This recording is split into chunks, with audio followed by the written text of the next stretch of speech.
मौत आने से पहले इंसान के साथ क्या होता है, जानिए भगवान शिव ने इस पर क्या कहा।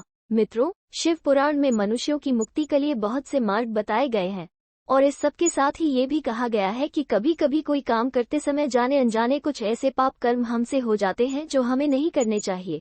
नमस्कार मित्रों, स्वागत है आप सभी का एक बार फिर हमारे रहस्य चैनल पर। मित्रों, अगर आप चाहते हैं कि शिव आपसे खुश रहे और आप किसी भी हाल में उनके गुस्से का शिकार न हो, तो जाने अनजाने ये पाप न करें, क्योंकि इन पापों को भगवान शिव कभी माफ नहीं करते। जानिए कौन से हैं वो पाप।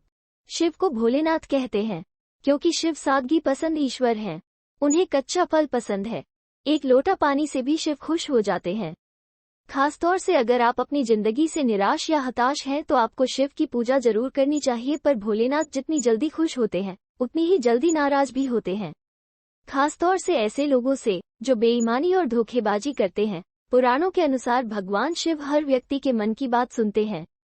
शायद यही वजह है कि आज 21वीं सदी में शिव की पूजा सबसे ज्यादा लोग करते हैं। खासतौर से युवाओं के बीच शिवजी काफी प्रचलित हैं। लेकिन भगवान शिव जितनी जल्दी प्रसन्न होते हैं, उनका गुस्सा उससे भी प्रलयंकारी है। शिव पुराण में कार्य, बात, व्यवहार और सोच द्वारा किए गए कुछ पाप वर्णित हैं जिसे भगवान शिव कभी क्षमा नहीं करते। ऐसा व्यक्ति हमेशा ही शिव के प्रकोप का भाजन होगा और कभी भी सुखी जीवन व्यतीत नहीं कर सकता। आपने सुना होगा कि ऊपर वाले से कुछ छुपा नहीं होता। यहाँ तक कि आप अपने दिमाग में जो सोच रहे होते हैं वो भी भगवान से छुपा नहीं है। इसलिए भले ही बात और व्यवहार में आपने किसी को नुकसान न पहुँचाया हो, लेकिन अगर मन में किसी के प्रति कोई दुर्भावना है या आपने किसी का हित सोचा हो तो ये भी पाप की श्रेणी में आता है। 1. शादी तोड़ने की काशिश। भगवान शिव को ऐसे लोग बिल्कुल पसंद नहीं हैं जो अपने रिश्ते में ईमानदारी नहीं रखते। खासतौर से किसी दूसरे की शादीशुदा जिंदगी को तोड़ने की कोशिश करने से भोलेनाथ नाराज होते हैं और इस पाप को माफ नहीं करते। दूसरे के पति या पत्नी पर बुरी नजर रखना या उसे पाने की इच्छा करना भी पाप की श्रेणी में आता है। 2. गलत रास्ता अपनाना। कुछ लोग रास्ता भटक जाते हैं पर सही निर्देश मिलने पर वापस सही रास्ते पर आ जाते हैं।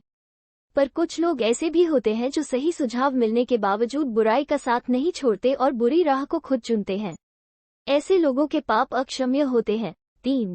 बुरी सोच। शिव पुराण के अनुसार जिस प्रकार आप किसी का बुरा नहीं करने के बावजूद उसके लिए बुरी सोच रखने के कारण भी पाप के हकदार और दंड की श्रेणी में आ जाते हैं, उसी प्रकार भले ही आपने अपने कार्य से किसी का बुरा ना किया हो, लेकिन आपकी बोली अक्षम्य पापों का हकदार भी बना सकती है। 4. पैसों की धोखेबाजी। दूसरों का धन अपना बनाने की चाह रखना, पैसों की हेराफेरी करना और धन संपत्ति लूटना भी पाप की श्रेणी में आता है। भगवान शिव के लिए यह अक्षम्य अपराध है। 5. कष्ट देना। किसी भोले भाले और निरपराध इंसान को कष्ट देना, उसे नुकसान पहुंचाना या उसके लिए बाधाएं पैदा करने की योजना बनाना या ऐसी सोच रखना भगवान शिव की नजरों में हर हाल में माफी ना देने योग्य पाप है। मित्रों, अगर आपको हमारे द्वारा इस वीडियो के माध्यम से दी गई जानकारी पसंद आई हो तो हमारे चैनल को लाइक, शेयर और SBS